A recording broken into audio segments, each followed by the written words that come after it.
Magbabayad tayo ng utang for today's video.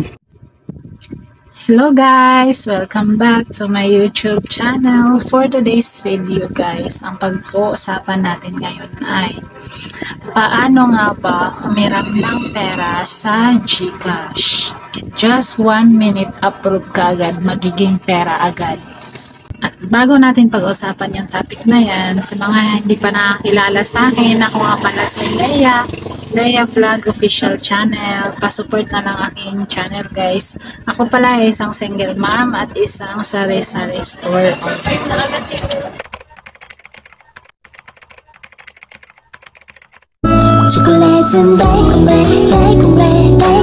Single Moms Vlog.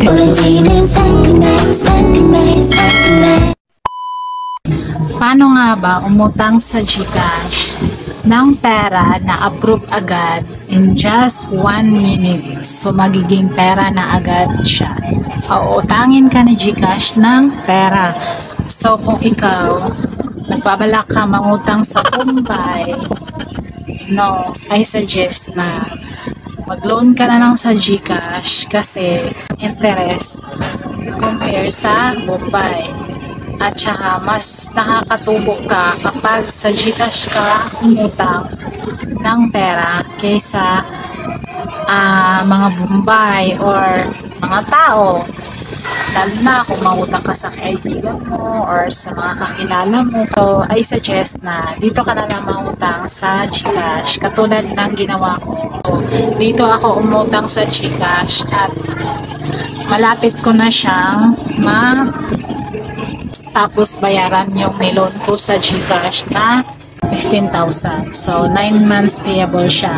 Ang pera na inutang ko dito ay ginamit ko lang din siya pang puhunan sa cash in at cash out ko dito sa GCash. Sa awa ng Diyos, okay naman siya. Hindi siya naubos. Tumubo naman siya. So mas maganda guys kung dito kayo umutang kaysa nagbabalang kayo umutang sa Bombay. Katulad sa akin na kinulang ako sa puhunan, so ito yung naisipan kong gawin na umiram ng pera sa GCash. Ang kagandahan dito sa GCash loan guys ay approve ka agad in just 1 minute. Papasok agad sa account mo yung pera at mababa lang yung interest rate. Katulad sa akin, 3.99% lang yung interest rate sa 15,000 na niloan ko sa GCash. Niloan ko siya noong March. So, payable siya in 9 months. Matatapos siya ngayong December ang pang 9 months niya. So, 1 month na lang, matatapos ko na siyang bayaran. Last ko na siyang babayaran ngayong December. Hindi siya ganun kabigat bayaran guys, lalo na kung gamitin mo siya sa iyong business. Hindi ka utang na parang gawin mo lang siyang luho or pagbayad na kung ano-ano. So pwede kang mangutang dito nang gamitin mo rin siya sa business mo. Kung may sari-sari store ka tapos kinulang ka sa puhunan, pwede mo siyang gamitin guys kaysa mangutang ka sa ibang tao. Mas mataas yung interest. So dito sa GCash mababa lang.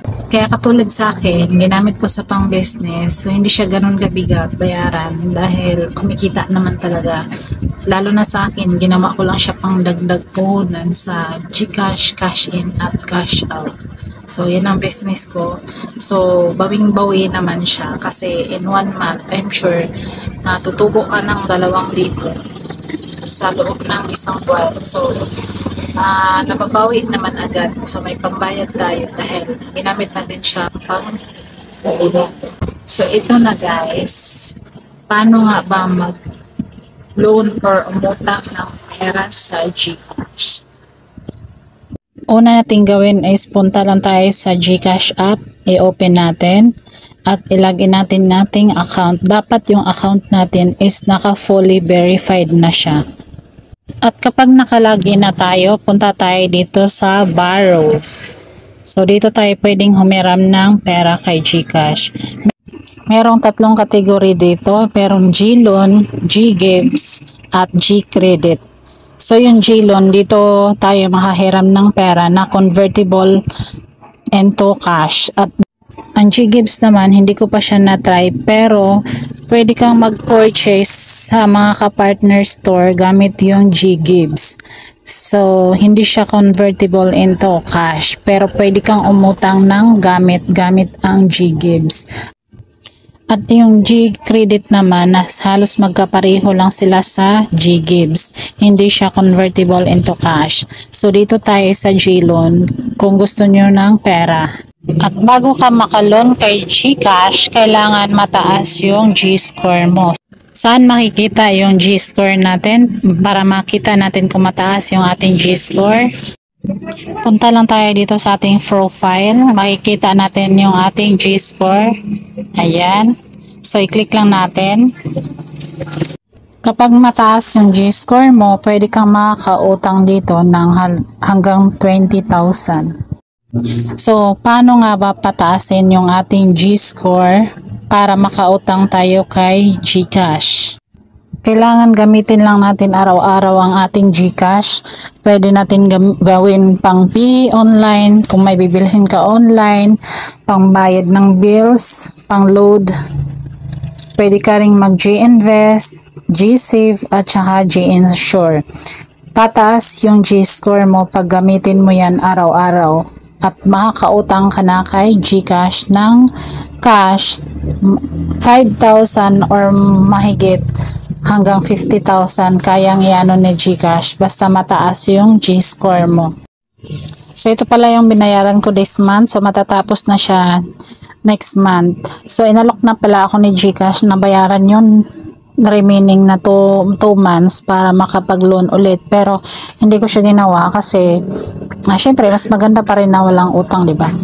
At ito nga yung binabayaran ko this month, due date ko noong November 2265.17 yung monthly ko kasi dito. Ang remaining balance ko sa aking J-Loan is 4,530.30. So, isang buwan lang talaga yung babayaran ko kasi syempre, sayang din. Ginagamit ko siya pang cash in, cash out. Kaya syempre, isang buwan lang yung babayaran ko muna. Saka na yung isang buwan. At ayan, nakapagbayad na nga tayo. So, isang buwan na lang matatapos na rin next month. At ayan, tapos na tayo magbayad. So, i-check ko yung November kung nag-paid na. At ayan, paid na siya. So, isa na lang. December na lang ang last payment. Fully paid na siya. At yun lang guys for today's video. Bye-bye!